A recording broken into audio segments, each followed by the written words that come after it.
Iran's Revolutionary Guard says the regime has reached an agreement with Oman on how to divide the Strait of Hormuz and share in fees charged to transit the strait. But they say the waterway will remain closed until the U.S. ends its naval blockade and ends the war. CBS's Natalie Brand is tracking the latest tonight from the White House. As the war with Iran approaches 6 months this week, President Trump told Al Jazeera he doesn't have a time schedule for when he expects Iran to return to the negotiating table, but told radio host Glenn Beck he expects a victory soon. There is a chance because they have become very much weakened. You know, their Navy is, as you know, totally gone. Their Air Force is totally gone.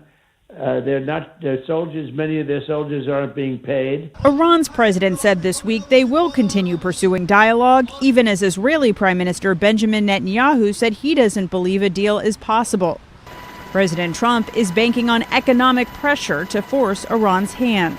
The defense secretary and the CIA director were at the White House Wednesday to brief President Trump.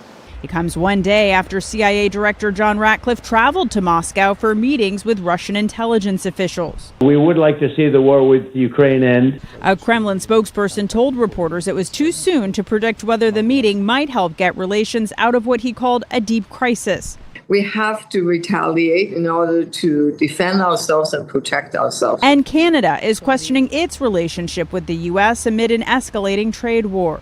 I don't really understand why President Trump is attacking us, because the price of everything is going to go up. Canadian officials are planning to impose counter tariffs on more than $20 billion worth of U.S. goods on September 8th. Natalie Brand, CBS News, the White House.